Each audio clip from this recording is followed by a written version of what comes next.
afternoon we have an amazing guest, Glenn Manchester. We're so stoked to have you. Welcome, bro. Welcome, bro. Welcome.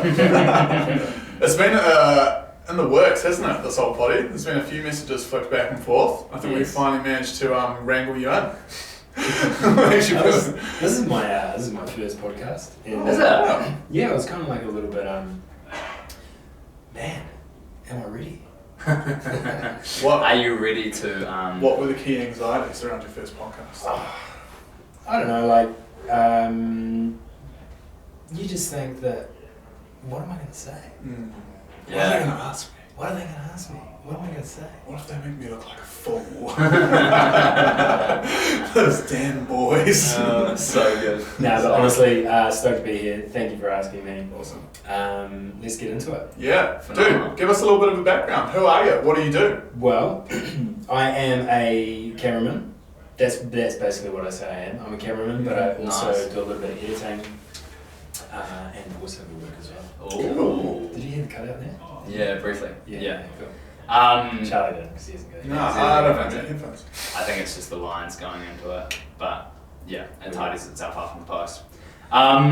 Stoked. So you a cameraman that kind of branches into a bit of editing, a little bit of voice, Bit of photography. tidy. Like to dabble. Yeah. So I freelance. Yeah. Contract out to different production companies. Awesome.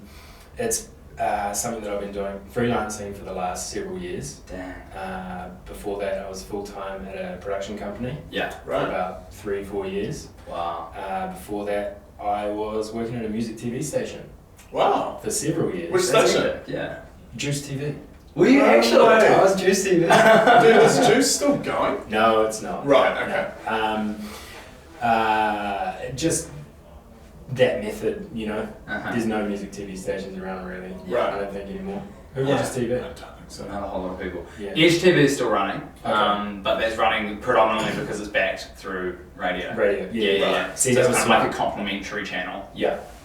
Yeah, and they push a lot of it out digitally. Yeah. Yeah. Yeah. Yeah. So I didn't always do camera work. I started out with a more audio background. Wow. Yeah. Do you want to hear the story? I'd love to. So, wow, you've gone from like audio into camera or like, what were you doing at Juice? That was... So Juice, Yeah. I started out tape operating. So I was like the guy, this is back in the day, showing my age here, where each music video was on one tape. Far out. So Right. at the start of my shift, I'd go grab like a stack of 20 tapes and then cue it up, set the timer, punch it in, play. Wow. The next one. And I was literally just like a tape jockey, but Yeah. music videos. I was a music video jockey. I was a DJ. I was a VJ. You You were were a the OG VJ. Yeah, it was VJ. rad, man. It was a great experience and a great. That's really cool. And that was basically like my first proper job out of studying. I studied sound engineering Yeah. straight out of high Right. school. And sorry. No worries. You're fine. Bit of COVID out there for the boys. Yeah, so did that for a couple of years, and then everything switched digital. Right. So when everything switched digital, like there was my job, the time frame for my job finishing was like getting closer and closer. It was like the computers had taken over. Yeah. Yeah. And what happened was that one of the cameramen came up to me and he's like, "Hey Glenn, I'm thinking of leaving. Maybe you can come out with me on some shoots and I'll show you how to shoot." Yeah. And Had you ever shot before? No. Wow. Damn. No. Had you I even was like- thought that was an option for you? No. Career? Because Wow. I'd studied sound engineering. Yeah. I wanted to get into sound. I was just hanging out to mic somebody up Yeah. or, get on the mixer and get on right. the tools. Even back from when I was like year 10, that's I wanted to get into sound. That was Interesting. kind of all I wanted to do. Right. And so a guy gave me the opportunity to jump on the camera and I was like, "Oh yeah, cool, I'll do it." But the end goal is I want to, do sound stuff. Yeah, right. So yeah, he chucked a camera in my hand and would go out and film bands, and Wow. that's how I actually learned straight on the job, and it's the best way, man. Yeah. I Like feel- music videos, live performances, what are we talking? Not music videos. So we would get music videos from record labels, Right. but they would organise interviews with bands that were coming over, Gotcha. touring, loads of New Zealand bands. But Juice TV also did a lot of activations and music festivals and events and that as well. So I ended up, well, basically when the cameraman left, I did take his job, and so yeah, that was me going out filming. Everything. Just Everything. Wow. Yeah, Covering the presenters. base. Yeah. You know, all the pieces. So learning how to do interviews. Damn, what a massive pivot. Yeah. What Yeah. what made you actually like take that leap of faith in a sense? It wasn't really a leap of faith, because it's funny, because it wasn't really something that I wanted to do. Yeah. It was just like Kind of just hey, got pushed into it. Yeah. Almost. Yeah. pushed. Well, a door opened Encouraged. and I stepped through. Nice. I like It's just 1, 2, 3. Yeah, exactly. Yeah. It was like somebody opened the door and said, "Hey, Glenn, do you want to come through here?" I was like, Hey, how you doing? Sure. Boy, do I ever. Yeah, I was like, just waiting for like I was saying, I was waiting for the audio thing to come through. Yeah. And I was like, oh, well, I'll do this for the meantime. Mm. And then several years later. Damn. Here we go. Yeah, but Juice, it was such a great experience and such a great, being a small company, I just got to experience a lot of things. Yeah. Wear a lot of hats. Yeah, 100%. Like, I would borrow the camera on the weekends and then I'd go and teach myself how to edit. And that's actually where I got into voiceover work as well, was I would record voice ads, you know, with presenters. So I was there, you know, doing a bit of sound stuff. And one day I had to go make this radio ad, and I was looking for the presenter to track him down, to chuck him in the booth, and you know, get him to spit out some lines. I couldn't find him, and I was like, asked somebody else, "Hey, where's Per?" And they were like, "Oh, he's left." He's gone. I was like, "Snap! Oh, I've got to make an ad. Yeah. I'm just gonna go on there And do it. and record and I just try to sound like the boss." That's awesome. Yeah. I Yeah. was like, Give us a go. Give us a Oh, it might have been like, it was something for like Remix magazine or Mm. Real Groove or one of those kind of ones. I can't even remember. But a lot of them were like for albums. So like Yeah. Florence and the Machine, the new album out now. So things like that. I would just try and sound like the boss, and then and then I sent the ad off to get approved, and they were like, "Sweet, that's great, thanks very much." And I was like, "Oh, by the way, that was me." Yeah. Cool, you can do that from now on. That's amazing, bro. Yeah. That's so cool. Mate, you're just throwing on different hats, left, right, Yeah. and centre, picking up the tools. Yeah, it's I mean, you know, you put your hand up, do what you can, but then at the end of the day, it's like you kind of feel like, what do I do? It can get a little bit confusing. That whole jack of all trades, master of none. Right, yeah. You feel like you're a little bit good at a number of things, but you're like, what is my like? Yeah.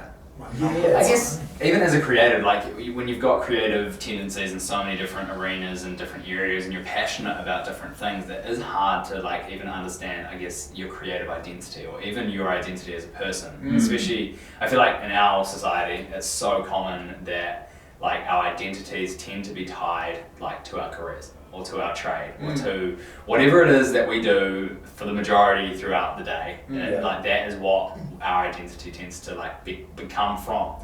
And I can imagine how confusing that would have been in a space where you're like, flip, I do voice, I do camera, I do like tape production things and like stitch stuff together. And, right? And it still goes on even to this day. And it was probably the biggest. I remember when I ended up leaving Juice and then going, I actually started doing a presenting course while I was at Juice TV. So I did this presenting course because here I was having to direct all the presenters. It was a stage where I'd never learned how to direct, and here I am having to direct people. I was like, man, I need to upskill. I should do a presenting course, and then like if I put myself in their position, I'll get directed, and then I can learn from that. Funnily enough, I enjoyed the presenting course, got a bit of confidence in front of the camera, I guess, and then one day when I'd left Juice, I'd actually a friend was looking for extras for a TV series. So I was like, yeah, I'll do it. Yeah, let's do it. And then a week later, she messaged me again, being like, hey, I had this other job come up. You interested? I was like, yeah, sure, why not? And so I jacked up a meeting with them, and then signed up with a talent agency, and then started doing a few commercials and acting classes. So there's another hat. I'm just collecting hats. I think that's my goal. How old were you at this stage? Actually, when I left Juice, I probably would have been about 26. Right. Yeah. So still very much in a stage of life where you have the luxury of doing that, right? Yeah. I mean, it was a different age back then. Back in the day. So Facebook was around. Because that's how I found out about it. Yeah, Facebook was around. But no, I guess I just like learning new things. Yeah. And then you do something long enough and you want to branch out. And I'm still finding it out, man, you know? I'm at a stage at the moment where I'm looking at getting into more of an assisting role in the camera department. Trying to I've been doing for the last 5 years freelance in more commercial and online and social space. And so those are short shoot days, so 1-2 day shoots, maybe 3-4 max. Right. And so what sort of clients are we talking? We didn't have to go into that. Basically, if you've seen them on a billboard. There's a lot of tourism stuff, a lot of travel stuff. Yeah, cool. I've been really fortunate with my job and the people that I work with. That I experienced a whole lot of cool stuff. Awesome.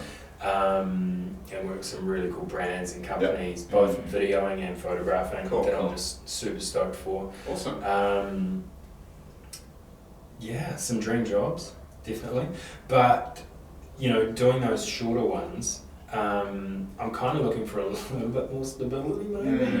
I want to try and actually venture into more film, more long format TV. And I love assisting. I love helping out. So part of some jobs I'll actually just be assisting. Some jobs I'll be shooting. Some jobs I'll be doing all the data wrangling. So even now I'm still spread, quite thin. And I guess I'm just at a stage where I want to focus and hone in and I guess set myself up for a bit longer, because I don't think I'm going to be able to just run around doing little bits of this, little bits of that, It's a hard lifestyle to maintain, and like I was telling you today, just those last minute phone calls. Yeah. Hey, available for a shoot, and you're living your life with lots of red pencils for the next 2 weeks, and I think I just like a little bit more stability. Yeah. We sat down the other morning. It's funny, we catch up and go for swims as a crew in the morning down in Kobe. Swims is at the beach. Actually, that's a good shout from you. Quick tip, it's kind of like a dive, and then I'm out of here. And coffee for about double or triple the time. We sat there for an hour drinking coffee the other morning.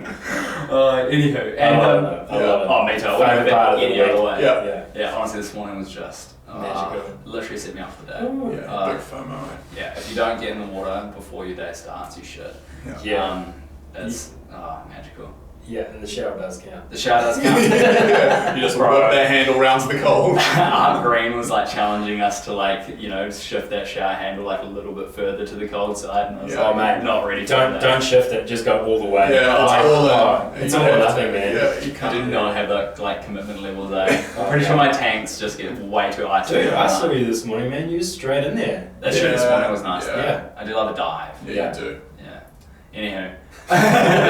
we were sitting and chatting, and you were showing me through your calendar, and you've got this organization thing where you code the different events, whether it's penciled in, so a red calendar is for your pencil, you read, it's kind of a little bit up in the air, you have no idea if it's actually going to go through or not, but it could be an opportunity. And then you've got green, which is locked in, and then what was the other one? It was blue's just personal. Blue's just personal life. And it was crazy looking ahead at your next months and your life, and I'm I don't know how I could live with that, like, just, who knows? Yeah. It could go ahead, it might not. Yeah. I couldn't book a holiday right now because I've got this shoot that. But then again, I could book a holiday. That's true, and I guess I've got that just freedom where I Yeah, can. exactly. Yeah. But which is cool. But yeah, I guess thinking, you know, like I'm getting older. You know, I want to start planning a little bit more, and yeah. Yeah, I respect that. And New Zealand, what a place to do it. You know, we've like in the global setting currently, COVID-19, it's not really affecting the film industry in New Zealand. Oh, it's like from what I hear, it's booming. It's booming. It's going really, really well. Like we've just wrapped up Avatar in New Zealand, and I think we're filming Lord of the Rings, the whole TV series that who is it? Is it Amazon? I think it's Amazon. They've like cranked most expensive show of all millions time. into it. Yeah. Which is just incredible for our film economy, and just across the board, like film in New Zealand is going really, really well. So that's such an awesome place for you to step in and upskill and like start to explore. Like, that's awesome. With your freelancing that you've been doing for the last few years, do you work closely with others? Do you collaborate closely with other freelancers or teams, or what does that kind of look like for you? A lot of the work that I do is via production companies. Right. So, well, actually, to be honest, it's probably 70% is production companies, and the rest is I've got friends that have design agencies, friends that are doing just lots of cool stuff. One of my good mates is a Harley ambassador, and he's a radio announcer, and he's just like, hey, gee, we need this film. Yeah. I'm like, sweet. That's the one. So, you know, collabing with friends and then production companies as well. So with production companies, it can range. Again, the variety. I can just be going out as they call them a one-man band or one-person crew. Just hit out, film, interview, tell a story just by myself.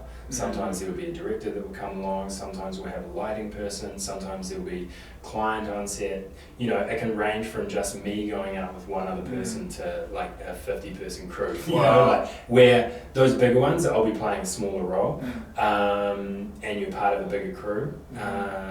And I can't say I love any one or the other either, just because when I'm on the bigger stuff, I'm always learning, I'm always watching, I'm seeing the other roles that other people are doing and how it all just comes together. And then say like on the bigger ones where I am assisting a cameraman, I'm just like watching and learning and seeing how they move and seeing what techniques they're doing and putting and gear they're using. And then I can take that and apply that to my own personal stuff. And so again, it's always just about learning and upskilling, and that's. Well, it sounds like you've like literally spent your life in that environment of just soaking in, and just like observing those around you and allowing that to like, educate you. It takes like an element of humility to be able to go, actually, I don't know it all, and be a sponge. But I'm keen to learn more. Yeah, totally. Yeah. I mean, there's people that have been doing it, like their whole lives, there's one role, so I'd be a fool not to, if somebody says, hey, can you come help me out on this job, I'll be like, hell yeah. Absolutely. You've been doing this, like, there's so much I can learn from you. And I was on a job recently, and I think this is why I want to get into the camera assisting and focus pulling, and that is because I saw this dude on a job that I was helping out end of last year.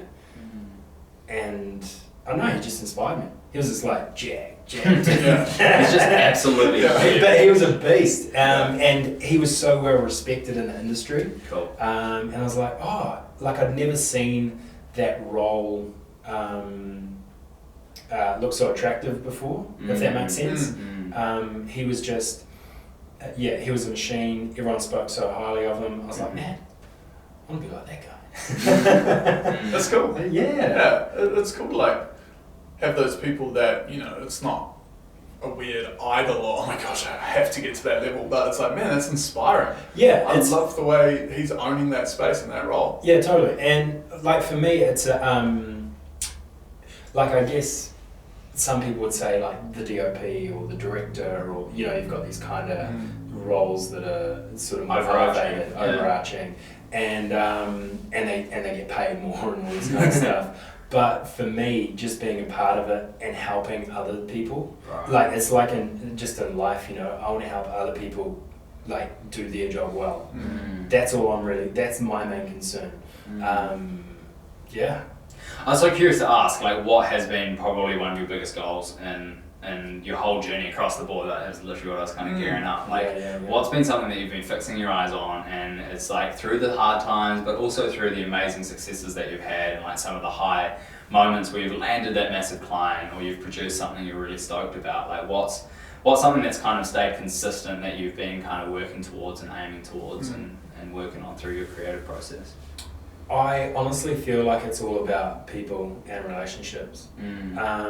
Like I can be doing a interview, like a corporate interview, that maybe 10 people will see, and I will just have just as much joy filming that because you're around people, rather than, you know, doing this massive. I mean, no, I like it all, but it's just all around people for me.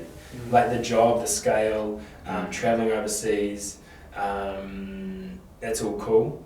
But each like different level of job that I do, it's all about the crew, it's all about the people. The thing about that I find with the industry is that people work with people they like and like to work. It doesn't matter how skilled or talented you are. So if you can just be good to be around, you're going to do, you know, obviously you're going to have a few smarts, but I guess making an effort to like not be too arrogant about things helps. Yeah, totally. And so I don't know if that answers your question about the goal, but my goal is just to, actually in saying that, I want to be the nicest guy on set. That would be my goal. I don't know if it was that, but like that's in the back of my mind. I want to be the funnest guy to be around and the nicest guy on set, and just being like just having that can-do attitude, making stuff happen. Where does your value for people come from, do you think? Like you obviously value people so high, you value relationships so high. Like what would you put that back to?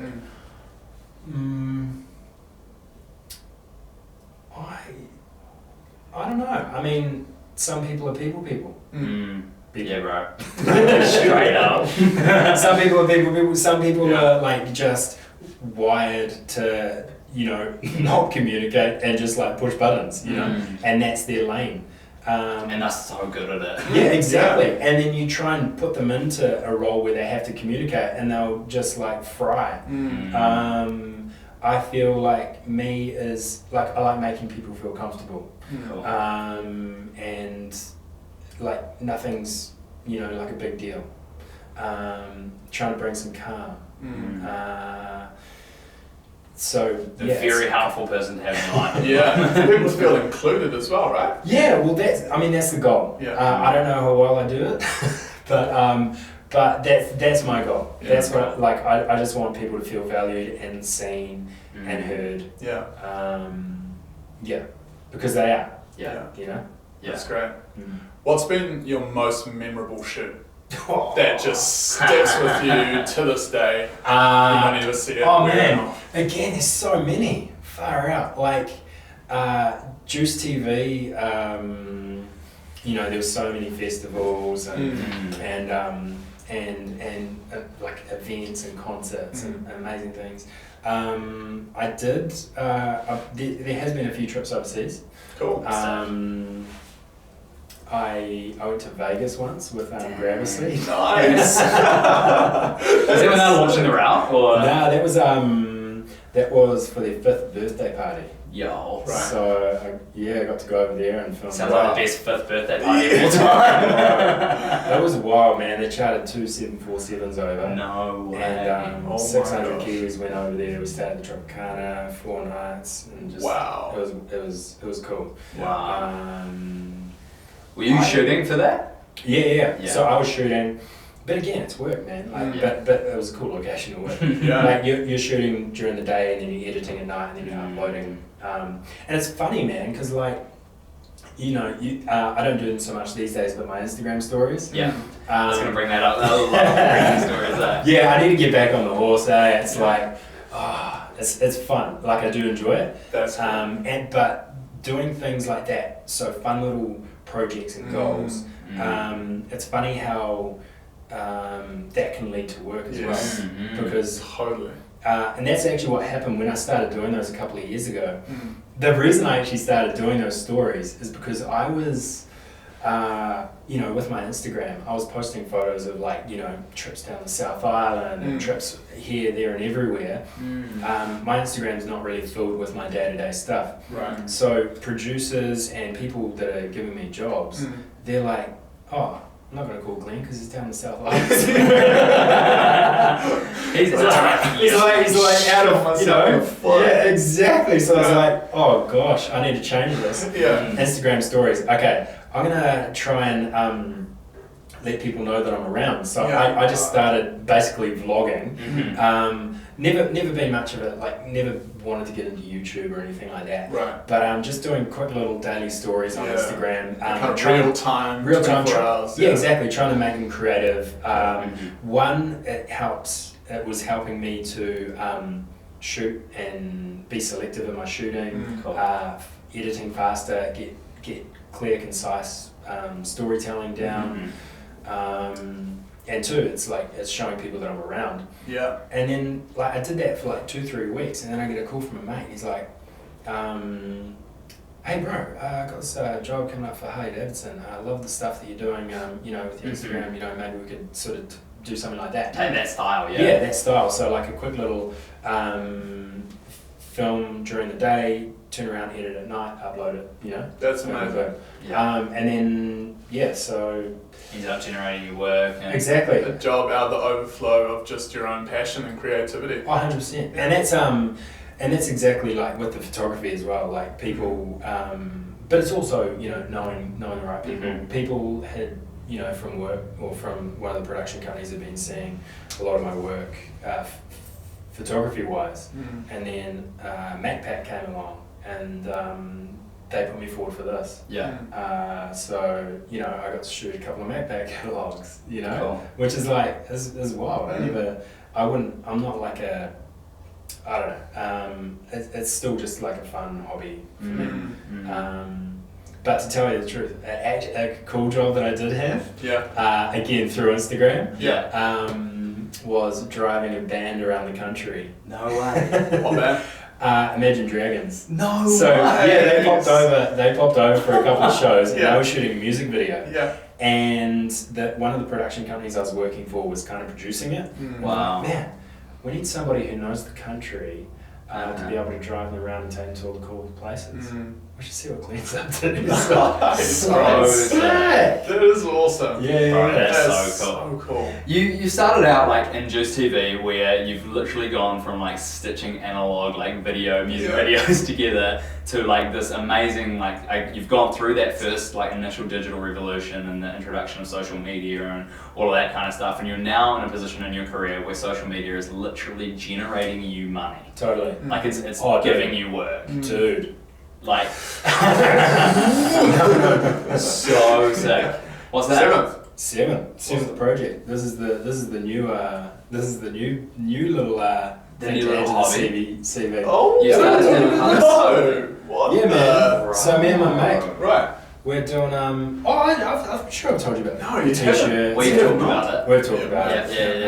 Yeah. So it ain't no Jeffrey, but we're doing a few little bits and bobs on the side here. And, that's so cool. But all generated through Instagram. That's insane. How have you found that transition from literally analog to this digital world? Yeah, and again, a completely other medium. And creating, here we go. And clothing and goods and even the design on the back of it is sick. Not thanks to me, thanks to the bro, Tree. Yeah. Shout out. The transition, we used to, everything is so much more streamlined.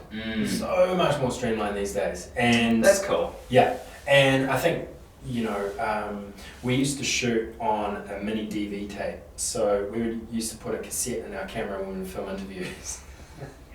And you better make sure that cassette is in your camera when you go to an interview. Oh Otherwise, you're in trouble. Yeah. Did you have a few shockers? Wow, I can do that. I mean, maybe. I don't know. Oh, actually, you know the worst ones when you're actually back in Juice TV. Sorry, Katie and Dan. Lay it on us right now. Because you're live with these things, you better make sure that you're hitting rewind on the right tape player when that music video is playing. No.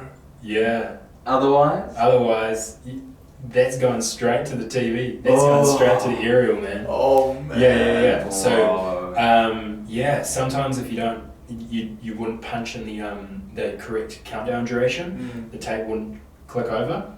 So you can you would kind of time it out. Like if you had a 3-minute song going into like a 7-minute song, you didn't have to be there because it transitioned automatically. So you could go to the bathroom, you could go take your tapes back, you could go make a cup of tea or whatever. But if you didn't punch in that duration correctly and that song got to the end, and who knows what was on the back of that tape, that's all going to air before it clicks over. Classic. Yeah, man. Yeah, that's live TV for you. It doesn't. I don't know if it really happens like that these days. Well, I mean, when I was on radio, we used to have a few shockers like that. People leaving the microphones on. Mics on, flipping, like, even when you go through your scheduling as well, and the scheduler, like, it's not quite lined up and stuff like that, like, we had some absolute shockers that just... I miss those days, man. That's so good, man. It always makes it interesting for the viewer, right? It's always a good going on back there. It's like when you watch the news and it cuts over back to the newsroom, they're just sitting there like... I know! It's do that way more often. 30 seconds and then... and then... Yeah, or you get the person walking through the back of shot, and they do that backwards shuffle. That is like, I'm not supposed to be I here. love those moments. Yeah. It's human. It's real. Yeah, it's just how it is. Yeah, it disrupts that, like, I don't know, just like the expected level of professionalism. Yeah. But But with now with the transition, all the interviews, everything was done on tape, and then it was actually when the 5D. The Canon 5D came out, showing my age. So it was like a stills camera that could shoot video, and I was like, oh man, the video of it looks really sick. I actually got it as more to shoot video on than to take stills. But since I had the capability to take photos as well, I was like, that's what actually got me into photography. Was having the capability to do to do a bit of both. And then you're shooting on cards, so obviously not having to. So when you record an interview on tape, you have to play that whole interview down to be able to load it into the computer. Right. So everything's taking so much longer than you're basically doing the whole interview again. So speed things up immensely. I bet. And I mean and it's exponential, right? Possibilities are endless. That's so. I mean, I can take photos on my SLR now, right? And I can send them to my phone, and you can send them to someone else. And you can send them to someone else straight away. Like I don't even need a computer. Like I can just crazy. I did a motorbike trip around, around the States a few years ago, and I had to take I had my SLR. But I had to take my laptop because if I wanted to take photos off, I needed a hard drive and I needed all this. Right. But if I was to do a similar kind of thing, I just need my camera and my phone. I'd still totally travel. But definitely take my camera still. But the amount of I can send videos that I shoot on my SLR to my or mirrorless whatever to my phone. I can edit videos on my phone, like my stories. Some of them I do on my phone. Really? Yeah. Dang. Yeah, it's just your stories are insane. Speed things up, you must just sit there sometimes, dude, and just think about the start of your career and just how tedious and how drawn out those processes, those manual processes were, and go, what the heck? How did we get here? To be honest, it's all progression, and I wasn't in that mindset back then of creating the stuff that I'm doing now, doing daily video. What was I? I mean, I feel like that Vegas trip that I told you about, that was, I don't know, maybe 8 years ago, and that was shooting during the day, edit during the night, upload. That's the closest thing. Like, you know, we're doing that now, that quick turnaround stuff. But I don't think we were doing super quick turnaround stuff like that before. Usually because you've got one person filming, you've got another person editing, you have to transfer all that footage. But having that versatility of being able to do multiple things at once. I mean, you know, having those skills to be able to, you know, shoot, edit, tell stories. It's probably been super beneficial for your career. Yeah, well, definitely.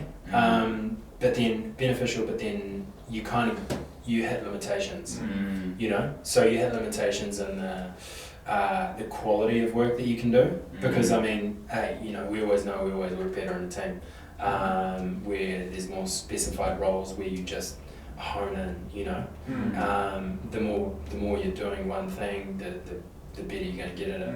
So if you spread yourself thin, you're going to, like you're saying, you know, you're going to be good at a few things, but not great at anything. Yeah. So it's really good. I'd argue though, because I don't know. That's for me. Even from an my mate, Tree, who I do this with, he's great at everything. Real? One of those guys. There are a few of them floating around. It's just like, there is. What I was going to say is you're good at a lot of things, but you are also great at what you do. Like, you can't not say that you're not, because you are. And like your Instagram, like your portfolio online, your voice work, like, I mean, you're working with some of the top companies in the world, brands and like businesses, and you're trusted to go and do stuff like what you've been doing. And like, don't discount that, because what you create and what you output is actually like, it's a very, very high quality product. And that's like, I mean, testament to the fact you get work. But like, and trusted, because I mean, it's so easy to compare these days, and it's so easy to look at other people. But that also means that it's very easy for all of those brands and all of those companies to go, and they've got like at their fingertips so many options, because there's so many people out there, and it's so easy to get in touch, and it's so easy to see other people's portfolios on their Instagram and on their social. But for some reason, you've still been able to grasp people's attention. I'd say the reason is because of the quality of work that you do and the relationships that you've built. Totally. Yeah, I think one of the main things that's inspired me is how just going back to that overflow of just like having fun with creating, like actually just stripping back all the complications around I have to do this to meet my billables or to be able to have food on the table each week. It's like actually these stories and these little like video scrapbooks that I'm putting together are actually just so much fun to create. And it brings together like my community, my friends, my gifts, my creative like exploration, and just breaking things and trying out new things. And it's like, it's getting you jobs. Totally. And going back to that as well, repetition, man. Repetition. If you do the same, like there's this project called the 100 Days Project. I'm not sure if you guys have heard of it. It rings a bell. Do the same thing for 100 days. Right. So if it's doing a drawing of a cartoon character, just do one cartoon character every single day. Like after 5 days, you're like, oh my god, I've got no more cartoon characters. But then that's when creativity starts. That's in. Like, why and not? you have to adapt, and you start thinking outside the box, and you're like, what if? Like look at like day 50, and you're like, I never would have come up with that if I had, you know, like it takes time and effort, but you need it just consistent. And that's like the for me it was like, you know, doing daily videos. But some people it's taking a photograph of a sunset every night, and then everyone's going to be slightly different. A drawing, learning a new skill. You know, like you look at the progression that you'll make.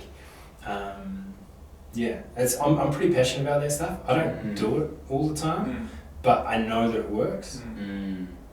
It's crazy how hard it is to, like, when you know something's good, you know it works, you know it's the right thing to do, how flippin' hard it is to do it. Gosh, it's just like, bro, I know how good it is for me to go to the gym, but it is so dang hard. I was talking to Tim about that this morning, because you know how he's doing this run. Day 43 running every single day, and I was like, bro, like, what do what do you do when you don't feel like you want to go for a run? Like, I just go for 15 minutes, do 3Ks, you know, but at least I do something. And then there's that thing of like, oh, you've done, 40 days, you don't want to miss one now, No. or you've done 10 days, you don't want to miss one, break the chain. Yeah. That's a whole nother topic as well. Yeah.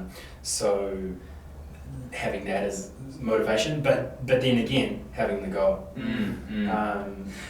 It's crazy. Every time I chatted to Tim, I was training for, I wasn't training for a marathon. My fiance at the time signed me up to run a half marathon, and we were running it, and Tim was also running it. He was running the full version. Okay. But he's the kind of guy that will not train. Yeah. And he'll just run a marathon without even thinking, and I mean, it's not like he is a super athlete, but I remember what he said to me when I was like, I don't have the energy to train for the half marathon. He was like, bro, it's all up here. It's all up here. Yeah. And he goes and runs a full marathon without training, and I'm just like, who is this man? You're an absolute animal. Yeah. A lot of it, mental, man. Mental, it's a big thing, bro. Yeah. Strength. And that's, again, like sticking to anything. It's mental.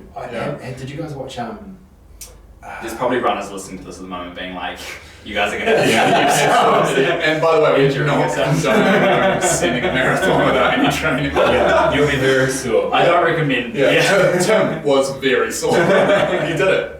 But he hurt. Oh man, it was the Australian, the one where they train with the not the CSI, the army. Oh, what was it? The SEALs or the the SEALs. It was like this a mental toughness kind of challenge thing. Yeah. So Australian celebrities go and oh my god, it's escaping me. TV3. It's actually like a big boot camp with boot camp, exactly. Special ops sort of military. But the mental side of it, man, is like people just tap out way too soon, and I mean, developing mental fitness is a whole another subject, and sticking to things when saying you're going to do something, sticking to it, but just being able to persevere and push through. That's when you start seeing results. Not getting to day 2 or day 3 and being like, oh, it's too hard. I'm too close. I guess having that end goal, which I don't know for some people if that really works, but. One thing that we've chatted a lot about throughout a lot of our podcasts is I think Fraser was the person who introduced the concept to us, but it was this idea of a moonshot goal. And he was chatting to an astronaut, I can't remember what the guy's name was, but basically when talking to this astronaut, he's like, when he was young, he set this moonshot goal of walking on the moon, which is like a massive thing, and not many people get to do it, obviously. There's Neil Armstrong and that Buzz Aldrin and that, so that happened, but he set this goal of walking on the moon, but what it resulted in, it hasn't been him walking on the moon, but it's resulted in him becoming an astronaut. Yeah. So it's setting this completely unrealistic moonshot goal that is very unlikely you'll ever reach it. But by setting that goal so far out, it forces you to work towards something, and you still end up in a place. Well, it's like that saying, you shoot for the moon, and even if you don't get it, you'll land in the stars, right? Or vice versa. Shoot for stars and you end up on the moon. You actually made your moonshot. Or in the sun. So what you shoot for stars? Should have told him to shoot for stars, man. He had the trajectory wrong. He was just going for the moon. The readings were all off. We have a problem. How good. No, but I'm big about that stuff. Yeah. What would you say has been one of your biggest barriers professionally? Ooh, probably self-doubt. Huge. Yeah. I feel like that can be a lot of things. Quite familiar with a lot of creatives. You're always second guessing, and because like you're saying, you look back and you think, man, he come so far, but you feel like you're always in the present, and you don't stop to look back and see what you're doing. Bro, reflection is so important. Yeah, I mean, to be honest, I haven't posted a lot of stories in a while, but sometimes I'll just find myself going back through them. Yeah. Sometimes I find myself going through Recently, I just kind of had this mini epiphany where I was like, you know, you look at social and you look at people posting all this content, and, you know, it's engaging with people and they're getting likes, but actually I was looking at stories in a whole new light, and I was like, actually for the self, it can be a bit of a way of journaling and reflection. Dude. Yeah. And then you can actually go back at the end of the day and watch your story back and actually practice a bit of that reflection and gratitude for that day. And those little, like, people put such a negative connotation on the highlight reel, right? But it's like, well, no, these are the things that I'm grateful for. Journaling, you guys big journalists? No. Bro, I literally, it's so funny. I went through my journal. I've got one entry in like, I think I might even have it here. I've got like one entry in like 2018. Then I've got one entry in 2019, and then I've got two early 2020 that are like a week apart, and like the opening one in 2020 was like, yep, so I'm back again. Terrible with this whole journaling thing. And then one in 2021 that I picked up the other day, and I was like, I need to do this. Why? Why do I struggle? Or why do you need to do it? Why do you say you need to do it? Because I want to, and I love it. And literally going back and reading through those 4 entries, literally there's only 4 of them there, but reading through 4 of them gave me memories and realization about my state of mind, about even career goals and things that I felt like I was being pulled towards and doing and stuff like that, and just where I was in life, and I didn't even remember. It's like it's this whole part of my journey and a whole part of my story that I completely forgotten about. And even like things like dots lining up and people in my life that were important at the time, and then going, far out, that person was the literal person that, like, you know, said that word that meant so much to me that, you know, it made me do this. It's been a catalyst to change in my life. And I would have completely forgotten about that if it wasn't for those 4 entries in my journal. And I'm like, dang, I want to do this more. But it's so frustrating, and I don't know why I struggle with it. Do you want to show you something? Yeah, go right now. I was definitely going to say like pull your headphones. It's just, there's another one of those iconic ones where you like go off the desk and your headphones just go flying. You just pull everything over. That'd be the next reel. This is so have you heard of the 5-minute journal? No. I heard about this from another well-known podcast. Basically it takes 5 minutes. Great. Morning and night. Nah, it takes even less than that. And what you're doing is you answer a couple of questions in the morning and night. Basically 3 things: what are you grateful for, and then 3 things: what will I do to make today great. Is it like an app on your phone? It's an app on your phone. Bro. A 5-minute journal. And it doesn't like you just blitz through it. But then just scrolling back through this is so bizarre. So 21st of February 2019. I'm grateful for not feeling sore after last night's workout. Sick. But still something just as valuable, just as important. I'm grateful for the car bill wasn't too expensive today. And the third one was feeling good today. And, you know, just like things like that, and then what will I do to make today great, blah, blah, blah, blah, blah. But it's like going through some of them, you're like, what? What? That's actually awesome. That's so cool. Even practicing that gratefulness though, at the end of the day, taking a minute, taking a breath, going, there are things in my life that I'm grateful for. Yeah, and doing it in the morning, like I feel like when you ask yourself, what are you going to do to make today great? Dude, that sets you up. Just looking in here, man. This is what I had on 8th of February, serving on a Jono. He's actually a camera guy. This is what I was talking about. Wow, that guy that you're talking about. Yeah. So serving another cameraman. That's so cool. Be ahead of everything I need to do.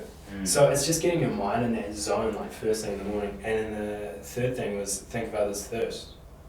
Think of others first. Yeah. Wow. So just this. That's awesome. Yeah. So short and snappy, but so powerful. And it takes quick. And then there's a daily affirmation. It's like, you know, I am da da da da. That's cool. That day I was considerate. But it just means like you're going into that day. That's awesome. Yeah, it's thinking about those things. Yeah. So it's kind of like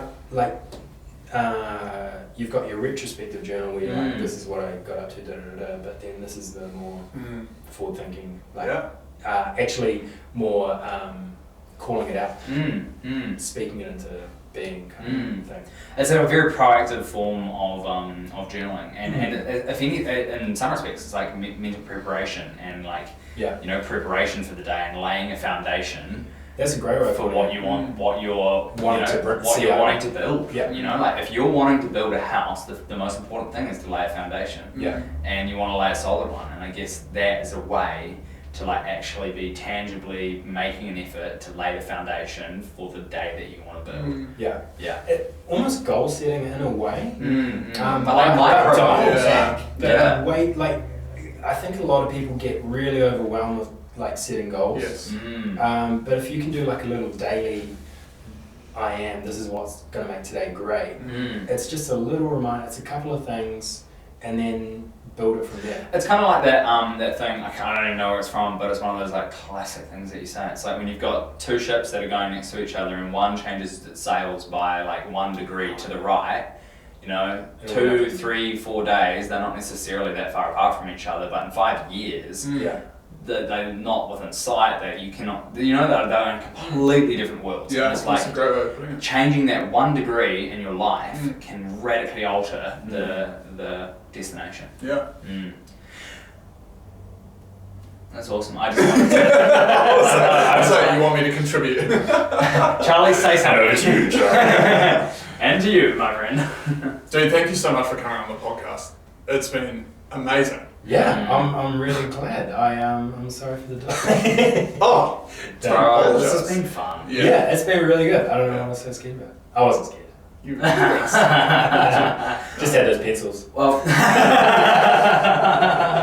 it's been so cool to hear like the journey you've been on since the juice days to where you are now, where you're wanting to go. So like all power to you, man. Like, we're here to back you in any way we can. And we're always here for another chat further down the line as well. So keen to have you back. We'll touch base in 6 months and see where you're at. For sure, man. We'll see you a lot sooner than that, hopefully. You definitely will. I'll try tomorrow. Yeah, man, that sunrise is Guys, stop it.